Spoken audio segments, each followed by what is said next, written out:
The subject of hijrah is one which is critically important wherever believers are facing persecution and do not have the strength and the power to be able to protect themselves. It was because in Mecca there were those people who were slaves and semi-slaves and could not be protected by the tribe because of tribal law. And they were being persecuted and being killed. That our Prophet, Allah's blessing be upon him, set the example of hijrah. And he asked them to migrate to a Christian country, Abyssinia. And they went to Abyssinia, and Ja'far, the son of Abu Talib, radiallahu ta'ala anhuma, who is not a slave, not a semi-slave, but he probably was sent there to be a leader of their group. And the negus of Abyssinia provided them with security. Similarly, when Nabi Muhammad alayhi salatu wasalam, his uncle Abu Talib died, and the new head of the tribe of Banu Hashim was Abu Lahab, who was his uncle, but who was very hostile to him. And the tribe would no longer give him protection, and his life was in danger. Then he and the entire community of Muslims, they made hijrah to the city of Yathrib in the north, which is now renamed as Medina. Nabi Ibrahim alayhi salam, when he destroyed the temple, the idols in the temple, and they built a fire for him and they threw him in the fire. But Allah saved him. He could not continue to live amongst them. And then he made hijrah with his nephew Lut alayhi salam to a land which Allah has blessed for all of mankind, the Holy Land. So we see the example of hijrah. If you are also living in a place where your fate is being threatened, that security, not your physical security, but the security of your fate and that of your family and your children, then as well hijrah becomes incumbent.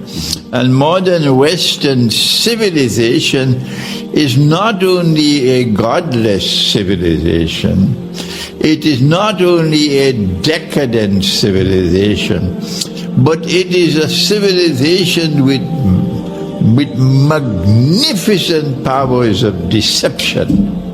Oh yes, unsurpassed powers of deception.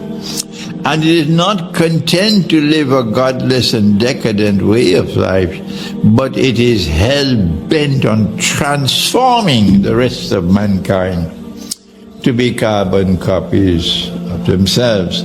So if you are living in the West, you are Moroccan, but you left Morocco because of the British pound, and you went to live in Britain. Or you left Morocco because of the euro, and you went to live in France and in Belgium. You're going to lose your children. You're going to lose your grandchildren. When they come back to visit Morocco, they say, I can't live here. I can't live here. I want to go back home, because France is heaven and Morocco is hell. This is the transformation that takes place. When nuclear war takes place, you can close your eyes and expect that electricity supply and therefore supply of energy would be disrupted. You can close your eyes and expect that the supply of water will be disrupted. And finally, for cities where cities cannot feed themselves, food has to come to the city from outside, the fresh food, not the preserved food. And the supply of food would be disrupted. You don't need a PhD to understand something so simple. And so you're going to have riots in the big cities because people will be starving to death. People will have no water to drink. People living in high-rise buildings and they can't climb up. People who are imprisoned with toilets in their houses and have no way for disposal of human waste. And they don't know how to live with the smell. Yes. So if they choose, because they are more learned than the Messenger of Allah, and they want to continue to live in the cities of the modern age, then leave them where they are. So the manner in which you prepare for nuclear war is, first of all, to withdraw from the cities, at least have a backup residence, a place you can go to in the remote countryside with its own independent supply of water. I went to Skardu and then I drove out into Shigar. And in Shigar, they drink mountain water. Yes, the snow melts and they get the water from the mountains. And they all look so healthy in Shigar, healthy people. And they're able to have their own independent supply of water. And the electricity comes and goes, the internet comes and goes. It's such a nice place to live when you're so remote. And they're able to survive without electricity. They heat their homes with a stove called Bukhara, and they use wood for heating. And so if you move out of the cities and you seek refuge in the remote countryside, mountainsides where 5G and 6G can't reach you, mountainsides and places where rain falls, and you take some sheep and goats, you will have food, you will have milk, you will have meat, you will have water. One of the things that can be done is to bring some theoretical analysis to the Shia-Sunni divide in Islam, to try to bring some clarity of thought to the subject, and in the process to try to build a bridge between the Sunni and the Shia, to establish a common front, to establish Shia-Sunni solidarity in facing a common enemy, those who want to eventually rule the world from Jerusalem by the hook or by the crook. It's always by the crook. How do we bridge the divide between the Shia and the Sunni? All that we want to do in this presentation is to deliver a warning, the mother of all warnings, to the Sunni, who are now beating their drums and blasting their trumpets, declaring that the Shia are kuffar. Those Sunni who are dancing to every tune that Dajjal plays should listen to this warning. And it is delivered as part of a theoretical presentation with no boxing gloves on my hands. No. How does a community become kuffar when they say of themselves that they are Muslim? There is a process. And those who dance to Dajjal's tunes should know what is the process. The process is that a scholar, not a schoolboy, a scholar of a sufficient rank and standing in the world of Islamic scholarship, must deliver a fatwa or a legal opinion. And that legal opinion is delivered with all the arguments which support the position. declaring that a particular group of people are no longer Muslims, they are kuffar. This fatwa of kufr has to be established, has to be pronounced. It has to be reduced to writing and circulated amongst the scholars. When that is done, then the next part of the process is to achieve ijma' or consensus. Consensus, first of all, amongst those who are qualified to offer an opinion on the subject. People of knowledge, not schoolboys. We have never had ijma' in this ummah that the Shia are kuffar. Where has reason gone? Where has logic gone? Where has elementary common sense gone? If such a fatwa had been delivered, and if there had been ijma' of the ummah that the Shia are no longer Muslims, they are kuffar, then how do you explain that the Shia have never been stopped from performing the Hajj? There have never been demonstrations arguing that the Shia should not be allowed to perform the Hajj, up to this miserable day. Up to this day, miserable because of the drum beating of these people who are saying that the Shia are kuffar. If you say of a Muslim that he is kafir, and he is not kafir, you become kafir, said the Prophet ﷺ. You become a kafir. So I want to deliver the mother of all warnings to those Sunnis who are beating the drums of war against the Shia, to those Sunnis who are dancing to Dajjal's tunes. Why? Because Dajjal wants to ignite Sunni-Shia civil war in the world of Islam at this time, but they cannot understand that. They have eyes and yet cannot see.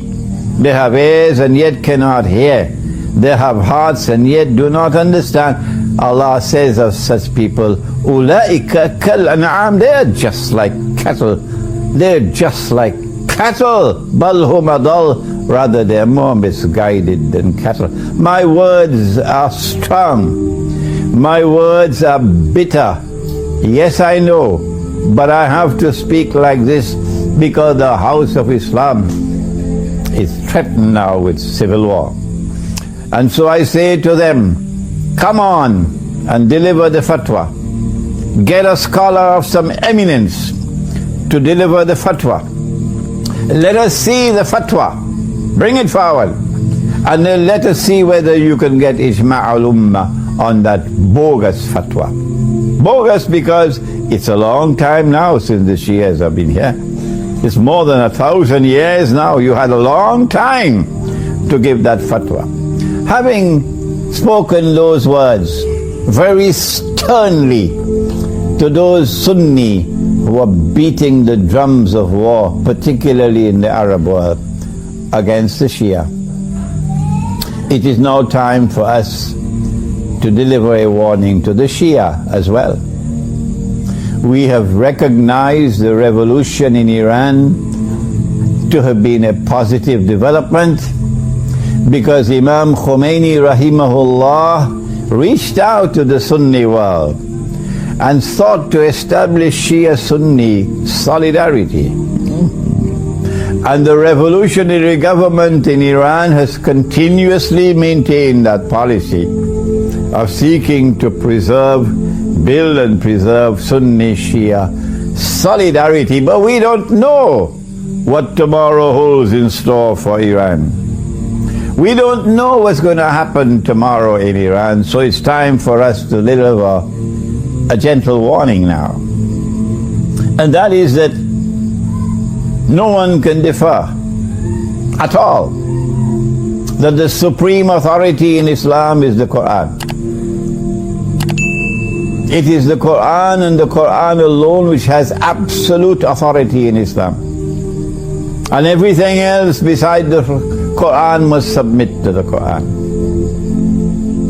And hence the Hadith are subsidiary to the Qur'an. If a Hadith is in harmony with the Qur'an, then it joins the Qur'an in building the world of knowledge. If a hadith is not in harmony in the Qur'an but not in conflict with the Qur'an, then that hadith is still acceptable but at a lower status. And if a hadith is in conflict with the Qur'an, then we say it is the Qur'an which must prevail. Has anyone challenged this? Is this methodology capable of being challenged? No. It makes sense. It is the truth. And that is that the Qur'an is the absolute authority in Islam. And no hadith has the status of the Qur'an. And so you cannot build a theory. You cannot build a belief system in Islam based on hadith. It has to be built on the Qur'an. And the hadith are to be used to support the Qur'an. Does the Qur'an deliver in language which is plain and clear? Does the Qur'an deliver that which supports the theory of the Imamate? That the leadership of the Ummah of Muhammad alayhi salatu wasalam upon his death was a leadership divinely decreed to have been that of Ali radiallahu ta'ala anhu. Does the Qur'an support that? Does the Qur'an support the belief that succession to leadership by divine decree is restricted to the house of the Prophet ﷺ? Does the Qur'an support that in language which is plain and clear? You cannot interpret the Qur'an to build a belief system. No! The Qur'an has ayat which are muhkamat and ayat which are mutashabihat. But the Qur'an declares about the ayat muhkamat that they are ummul kitab. So belief systems have to come out of ummul kitab, from the muhkamat, not from the mutashabihat. So you do not interpret a verse of the Qur'an to come and convince me that the Qur'an has appointed to Ali radiallahu ta'ala anhu as the successor of the Prophet alayhi salatu wasalam. No.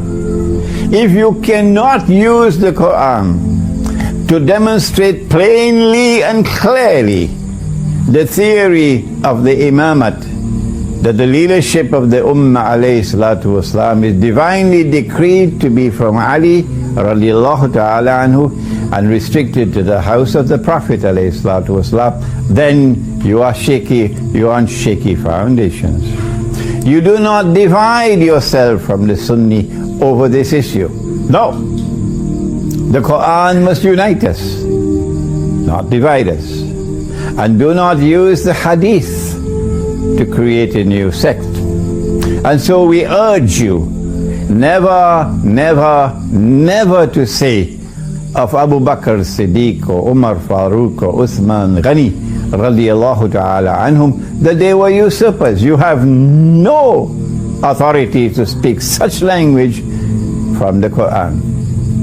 If we are able to agree on these two issues, that a fatwa of kufr has to achieve ijma' before a people can be recognized to be kuffar, and that has never happened in the case of the Shia. And if we can agree on this second point, that the Qur'an is the only absolute authority in Islam, the only one, and that the hadiths are there to support the Qur'an and to submit to the Qur'an and to be subservient to the Qur'an, they do not have equal status with the Qur'an.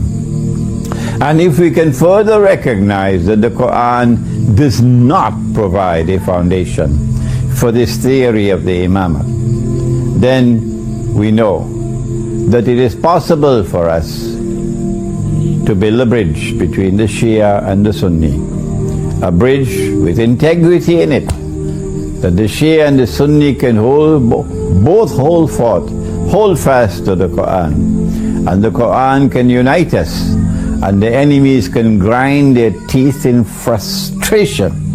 If you have a better theory than this, if you have a better approach than this for building Shia-Sunni solidarity, please come forward and give voice to it and articulate it, and I love to hear it. This is my humble contribution at this critical moment in the house of Islam. A humble contribution for bridging the divide, the Sunni-Shia divide, for building Sunni-Shia solidarity to face the common Zionist enemy, to building Shia-Sunni solidarity in order to prevent Dajjal from achieving his master plan of igniting Shia-Sunni civil war in the world of Islam.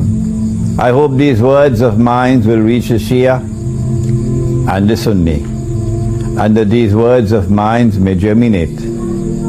And tomorrow we'll have fresh thought on how we can bridge the Shia-Sunni divide in the world of Islam and build solidarity against the common enemy. I would like to begin my talk tonight by suggesting, that's all I can do, suggesting I'm not a prophet. No, I don't have some crystal ball in which I can see the future. No, Allah has not sent the future to me, informing me. No, I'm just using the intellect that Allah has given to me, using internal, intuitive, spiritual insight, a little bit of which I've been blessed, trying to connect the dots and to seek to understand what is happening in the world today. And in the process, I can make mistakes. Oh yes, I can make mistakes. And I have made mistakes in the past, and I'm happy when I make mistakes. Because when you make a mistake and you realize that you made a mistake, the first thing you must do, of course, is to correct yourself. And set an example for those who come after you, that they also would recognize we all make mistakes, but that should not mean that we should give up. No, when you make a mistake and you realize it's a mistake, you correct yourself. Like I had said, was it 2009, I came to the conclusion that Russia was Magog, and that the Western world was Gog, and that was wrong. That was wrong. That was a mistake. And I have apologized to you for even making mention of that mistake now, because it was a mistake. The correct position is that Gog and Magog are those who brought the Jews back to the Holy Land.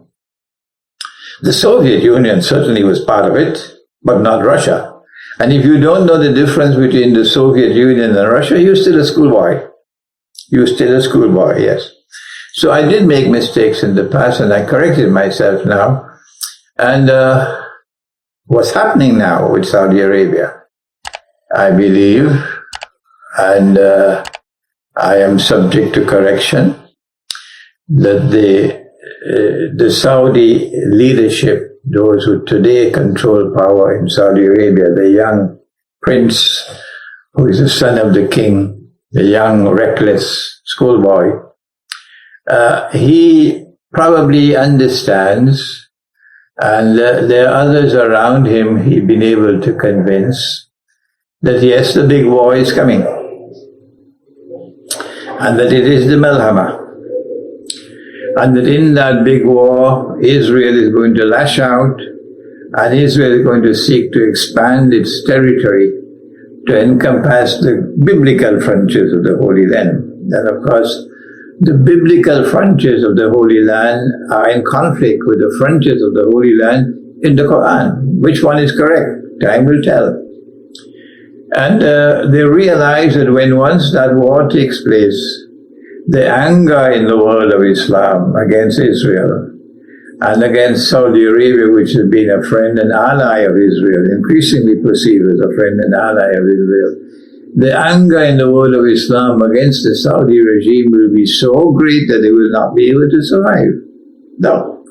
The writing is on the wall for two states, for Saudi Arabia and for Singapore. That one is Little Israel, and this one is Little Bigger Israel. Singapore and Saudi Arabia. So both of these states are in a serious predicament.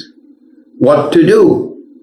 Do you sit down and wait with folded arms until the big war begins, and then it'll be too late to do anything?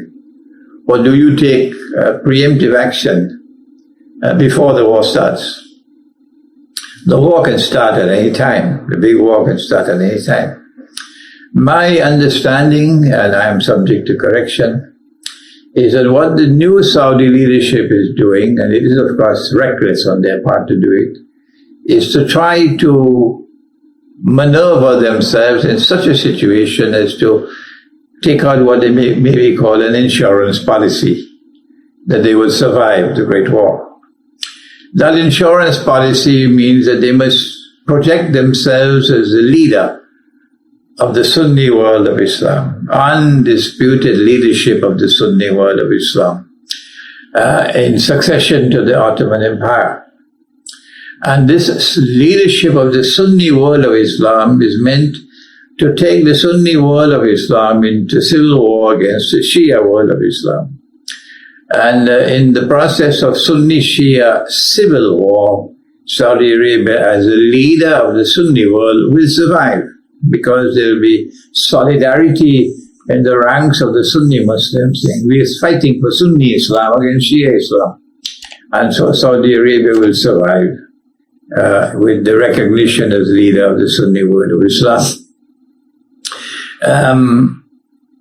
In order to achieve this status of leadership of the Sunni world of Islam, they need to provoke some kind of a war. And they need to bring the world of Sunni Islam together with them in that war.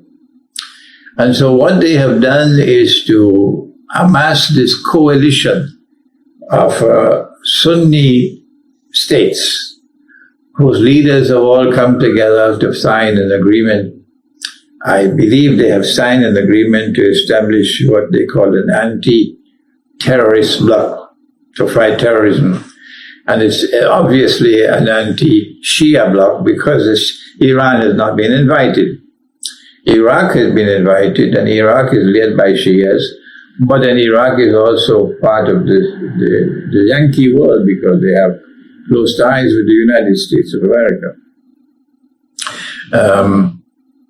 So we have this alliance now of Sunni states, and the former Chief of Staff of the Pakistan Armed Forces is appointed as the Commander-in-Chief of this entire bloc of Sunni states. And once they had the pieces in place, and the agreement signed and everything in place, then they pulled the ace out of the cards. That is, they invited the American President Donald Trump to come to Saudi Arabia, and then brought all the leaders of the Sunni world of Islam by hook or by crook, some of them by their neck, brought them all to Riyadh to meet with Trump, so that you will cement an alliance between NATO and Sunni Islam. Why do they want this alliance between NATO and Sunni Islam? What is the big plan at work? And how does Qatar fit into this?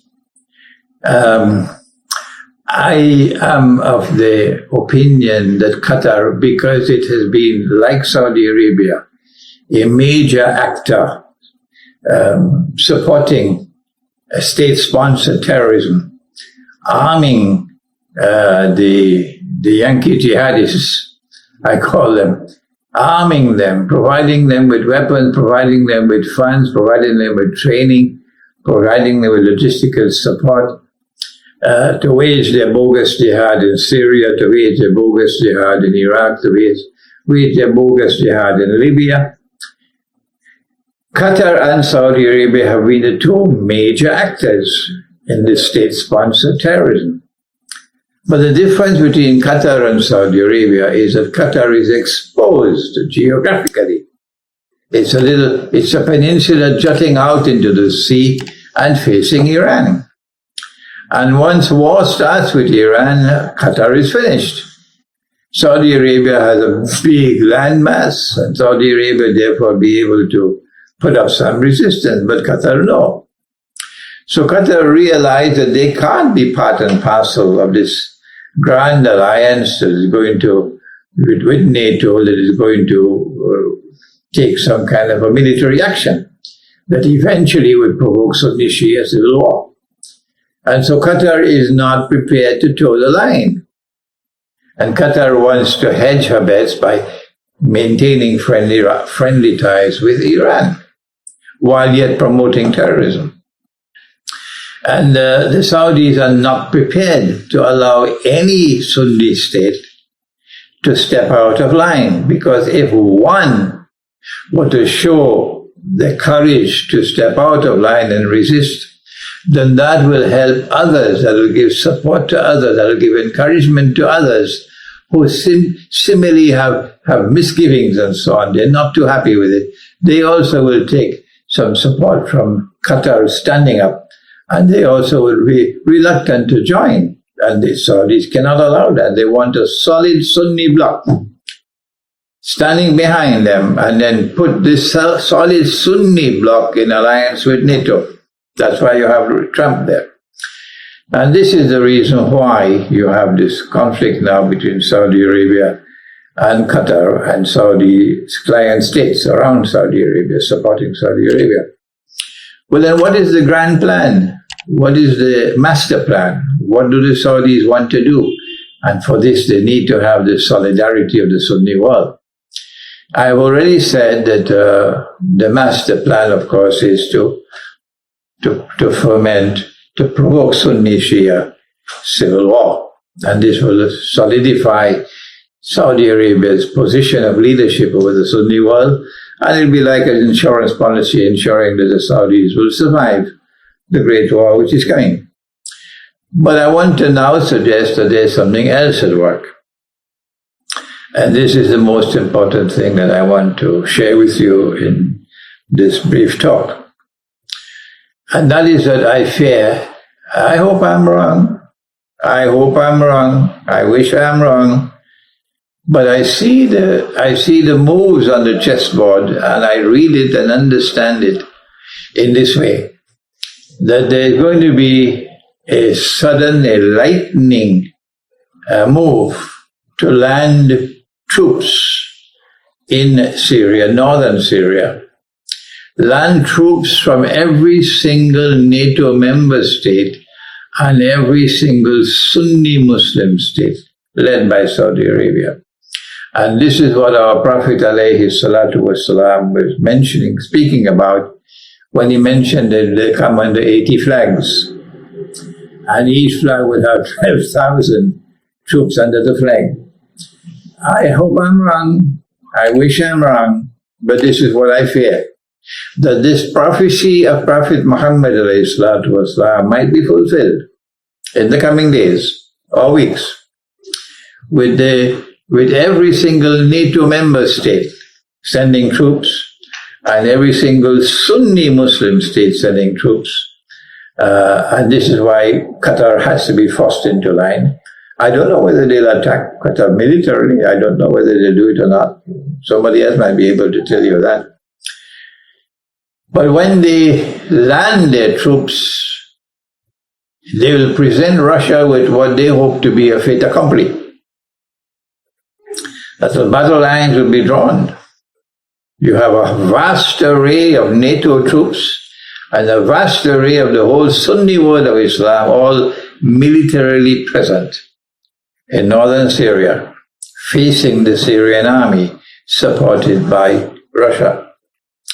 And this is precisely the scenario which is there in the Hadith, which leads to the Malhama, or to what the Christian, in Christian eschatology is called Armageddon. I am surprised that this great war has not started as yet.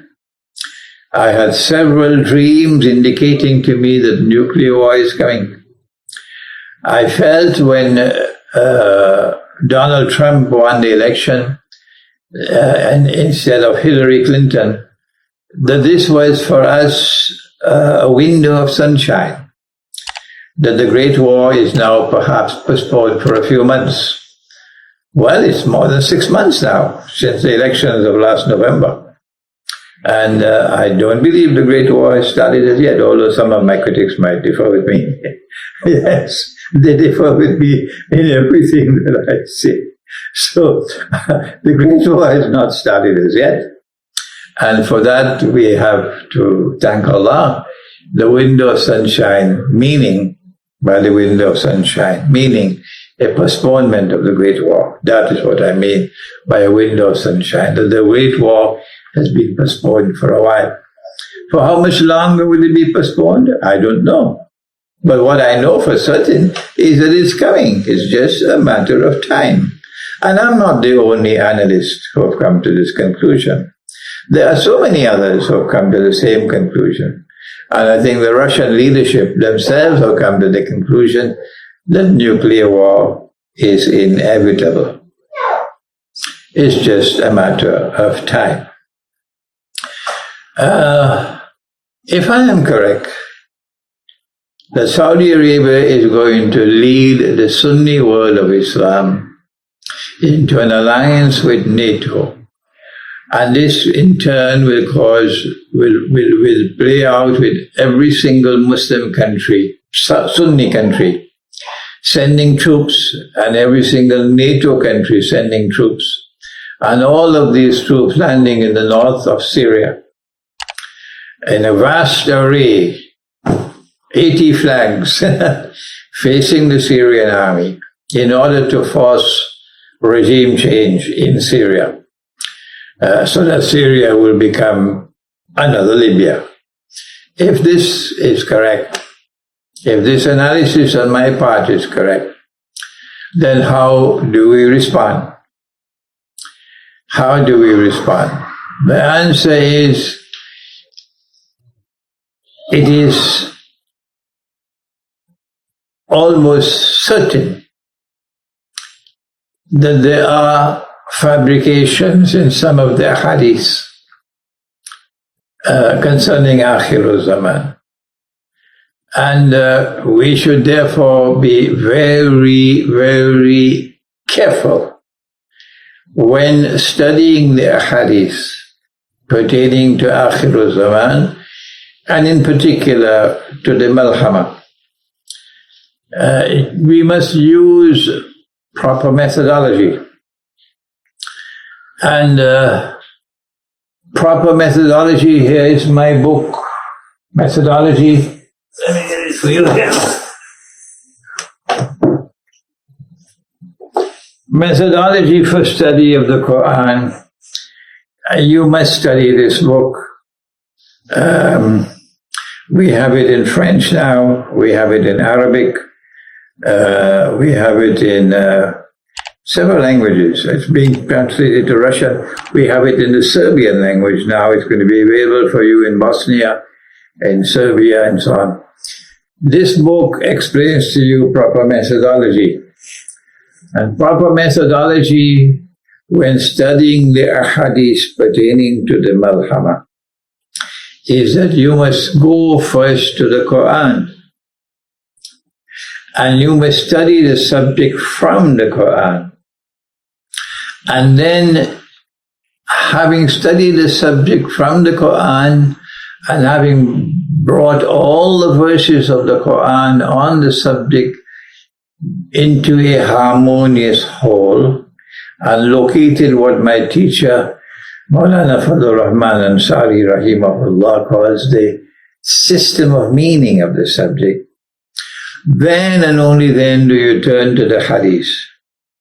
And when you find a hadith is in harmony with the Qur'an, you accept it. And if you find a hadith is in conflict with the Qur'an, you turn away from it. But in addition to this, I want to suggest to you that you will find a hadith in which part of the hadith is in harmony with the Qur'an and part is in conflict with the Qur'an. So you have to be extremely vigilant as a researcher, as a student, as a scholar. Extremely vigilant to be able to locate whenever and wherever a hadith or a part of a hadith is in conflict with the Qur'an, so that you will put it aside and not allow it to corrupt your understanding of the subject. With that, having said that, we now turn to the hadith concerning alliance with Rome. because the Hadith says that Rome will land in the north of Syria, Rome, under 80 flags. And Rome, of course, we mentioned in this book, at the end of this book, you will find the last part of the last chapter, that Rome, at the time of the revelation of the Qur'an, Rome was a Christian world. And that Christian world had its headquarters in Constantinople at the time of the revelation of the Qur'an. And that Christian world was known as the Byzantine Empire. But that Christian world then broke into two after the revelation of the Qur'an. And there came into being a Rome of the East, which is the old Byzantine Empire, which today is known as Orthodox Christianity. That is Rome. But there is also another Rome, which is the Western Christianity, which is headed by the Roman Catholic Church. And they are located in Rome. And so they say Roman, in Rome, the Vatican. And then that Roman Catholic Church itself broke up, and you have the Protestant movement, and you have this and that and the other, the Anglican, the Church of England, and so on. It is this Western Christianity which I call Rome of the West. And they have the celebration of Christmas according to the Gregorian calendar of Pope Gregory. They broke away from the previous calendar, which was known as the Julian calendar, which is still used by the Orthodox Christian world. And in that Orthodox Christian world, they celebrate their Christmas in January, whereas these celebrate the Christmas in December 25th. In that Orthodox Christian world, the cathedral is just like a masjid. There are no chairs to sit down. In this Christian world, of course, you have pews and you have chairs, and the ones at the front used to be reserved for the white, and the ones at the back for the blacks. That was yesterday. And today it's a little bit more sophisticated, but the racism is still there. So, Rome of the West and Rome of the East. And this requires you to be careful when the Hadith uses the word Rome. When you go to the Qur'an, however, the Qur'an speaks of Rome in a very positive way. There is a whole surah of the Qur'an entitled Surah to Rome. So when the Qur'an speaks positively of Rome, and it says